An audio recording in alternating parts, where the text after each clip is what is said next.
இந்த இதில் வந்து இந்த மாதிரி ஒரு journey Thangalaan I have to say no. Thangalaan பற்றி நான் சொல்லணும்னா என்ன சொல்கிறது, ஏன் தங்கலான் எனக்கு வந்து இன்னொரு மேடையில் நான் பேசியிருக்கேன். நான் சொல்லியிருக்கேன் இந்த மாதிரி சேது, பிதாமகன், அந்நியன், இது ஐ, ராவணன் எல்லாமே அவ்வளோ கஷ்டப்பட்டு பண்ண எல்லாருக்கும் தெரியும். எல்லா கேரக்டர்ஸுமே நான் கஷ்டப்பட்டு தான் பண்ணுவேன். எல்லா கேரக்டருமே ரொம்ப இன்வால்வ் ஆகி பண்ணேன். இந்த படங்கள் வந்து என்னை ரொம்ப கஷ்டப்படுத்துச்சு. ஆனால் தங்கலான் வந்து அது அது 8%, 8% கூட கிடையாது தங்கலானோட கம்பேர் பண்ணுற போது. அந்த மாதிரி படம் தான் தங்கலான். அது இங்கே சொல்லணும்னு ஆசைப்படுறேன். அந்த மாதிரி படம் ஏன் எனக்கு இந்த மாதிரி ஒரு கதாபாத்திரம் ஏன் எனக்கு அதை செய்யணும் அப்படின்னு நிறைய பேர் கேட்டாங்க. நான் உங்களுக்கு பதில் சொல்ல முடியல. நான் வந்து யோசித்தேன். லைக் நான் நேற்று கூட ஏதோ பேசும்போது அவங்க கேட்டாங்க. நான் சொன்னேன் இல்லை அது வந்து இந்த மாதிரி லுக் இருக்கும் அந்த டைல் அதெல்லாம் யோசிச்சு இன்றைக்கி நான் வீட்டில் உட்காந்துட்டு இருக்கும்போது யோசித்தேன். இல்லை தங்கலான் வந்து எனக்குள்ளே இருக்கான். எனக்கும் அவனுக்கும் ஒரு ஸ்பிரிச்சுவாலிட்டி இருக்குது. எனக்கு அது உணர முடிஞ்சது. ஏதோ ஒரு கனெக்ஷன் இருக்குன்னு யோசித்து பார்க்கும்போது யார் தங்கலான், ஓகே அவன் வந்து லீடரு, அவன் ஒரு வாரியர், அவன் இது பண்ணுவான் எல்லாமே, அதெல்லாம் அதில் வந்து நம்ம இந்த விஷயம் எல்லாம் நடக்குது அதை விட்டுருங்க. அவனுக்கு ஒரு இலக்கு இருக்குது. அதுக்கு வந்து அதை வந்து அவனுக்கு ஒரு கோல், அதை போய் ரீச் பண்ணும். அவனை வந்து அவனோட குடும்பம் அவ்வளோ நேசிக்கிறான், அவனோட மக்கள் அவ்வளோ நேசிக்கிறான். அவங்களுக்கு வந்து ஒரு விடுதலையோ இல்லை அவங்களுக்கு ஏதாவது தங்கம் கண்டுபிடிச்சி கொடுக்கணுமோ நமக்கு தெரியாது. அது வந்து நீங்கள் கதை பார்க்குறமோ உங்களுக்கு தெரியும். ஆனால் அவனுக்கு வந்து அது வேணும். ஆனால் அவனுக்கு கிடைக்க முடியாத ஒரு விஷயம் அவன் யோசித்து கூட பார்க்க முடியாது. ஏன்னா அத்தனை ஜென்ரேஷன்ஸ் அவங்களுக்கு கிடைக்காத ஒரு விஷயம் அவனுக்கு எப்படி கிடைக்க போகுது. ஆனால் அவன் வந்து அது வேணும்னு நினைக்கிறான்.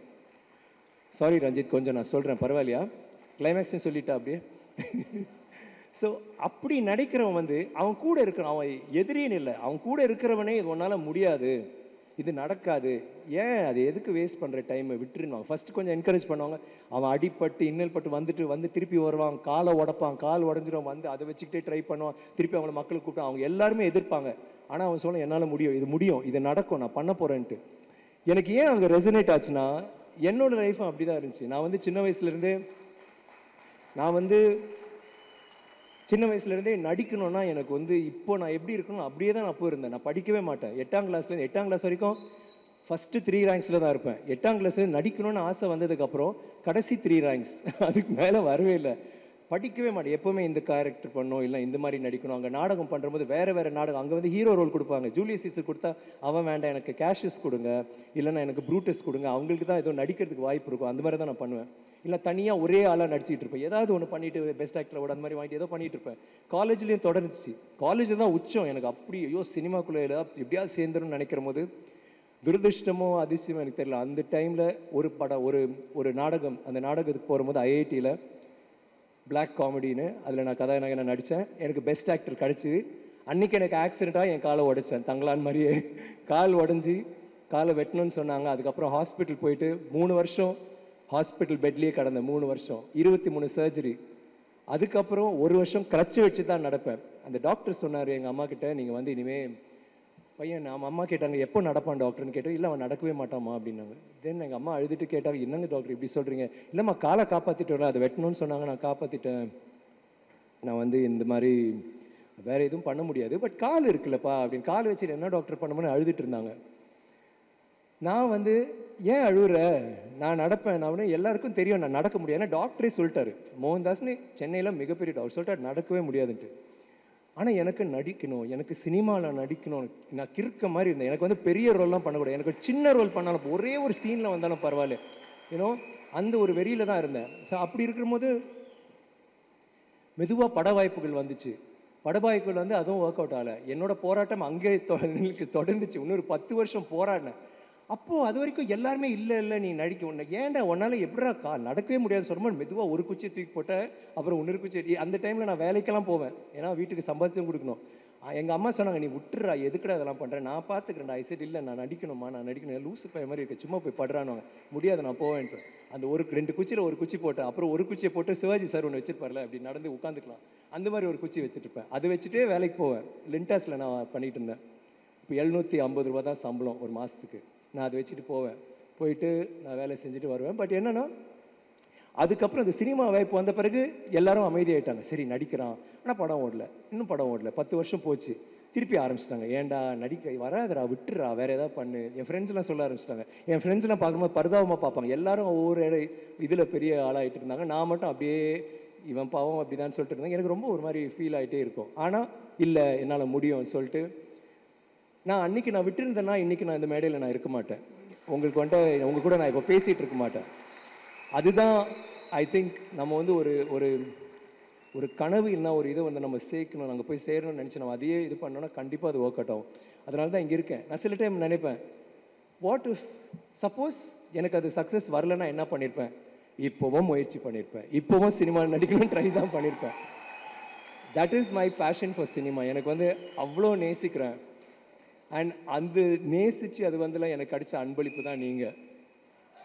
ராவணனில் ஒரு வசனம் இருக்குது, நான் வந்து வசனம்லாம் மறந்துடுவேன், இருக்கான்னு தெரியல. என்னது? ஐயா சாமி, நீங்கள் கொடுக்குற அந்த லவ், நீங்கள் கொடுக்குற அந்த சப்போர்ட், அது வந்து அந்த டிஸ்கிரைப் பண்ண. ஐயா சாமி இந்த பிசாசு அப்பன் ஆத்தா ஆசை காதல் கத்திரிக்காய் அது எல்லாத்தையோட பெருசாத்தே, அதுதான் நீங்கள் கொடுக்குற லவ், அதுதான் இந்த ரெக்கக்னிஷன். நம்ம இன்னைக்கு இந்த படம் எடுத்துகிட்டு நாங்கள் வந்து ஆந்திராவுக்கு போனோம், நாளைக்கு பெங்களூர் போகிறோம். அவங்க எல்லாரும் இந்த டீசரை பார்த்துட்டு இந்த ட்ரெய்லரை பார்த்துட்டு எப்படி இது பண்ணுறீங்க, எதை நம்பி இதை பண்ணுறீங்க, அவங்க எல்லாருமே இதை பற்றி நிறையா கேட்குறாங்க. அதை வந்து கேட்க வச்சிட்டார் ரஞ்சித். அதுதான் முக்கியம். அண்ட் இந்த படத்துக்கு எனக்கு இந்த வாய்ப்பு கொடுத்த ரஞ்சித் வந்து அவர் எனக்கு ஒரு நல்ல விஷயம் சொன்னார். நார்மலி ஐ திங்க் இதுதான் ஃபர்ஸ்ட் மூவி. நார்மலாக ஒரு கதையை எடுத்துக்கிட்டு டைரக்டர்ஸ் வந்து என்கிட்ட இந்த கதை இருக்குது, அதுக்கு நீங்கள் பொறுத்துன்னு சொல்லுவாங்க. இதை முதல் முறையாக ஒரு டைரக்டர் வந்து என்ன வச்சுட்டு எனக்கு ஒரு படம் பண்ணுது. ஐ திங்க் நான் அதை வந்து உங்களை சாட்டிஸ்ஃபை பண்ணணும்னு எனக்கு தெரியல. But I am so happy Ranjith that நீங்கள் வந்து அவ்வளோ ஒரு முக்கியத்துவம் கொடுத்து இந்த மாதிரி ஒரு கதாபாத்திரம் பண்ணீங்க. எனக்கு வந்து ரொம்ப பிடிச்ச ஒரு இயக்குனர். மெட்ராஸ்லேருந்தே எனக்கு ரொம்ப அவரோட படங்கள் ஒவ்வொரு படமும் வரும்போது அடுத்த படம் இப்போ கூட நான் சொல்லிட்டு இருக்கேன், அடுத்த படம் யார்? தினேஷ். ஓகே, அப்புறம் ஆர்யா, அப்புறம் நம்ம பண்ணலாமா? இல்லை அப்புறம் ஓகே, அது மாதிரி இப்போ நான் மிரட்டி வச்சுருக்கேன், நீங்கள் வந்து அடுத்த படம் சொல்லனா டப்பிங்க்கு வர மாட்டேன்லாம் சொல்லியிருந்தேன்.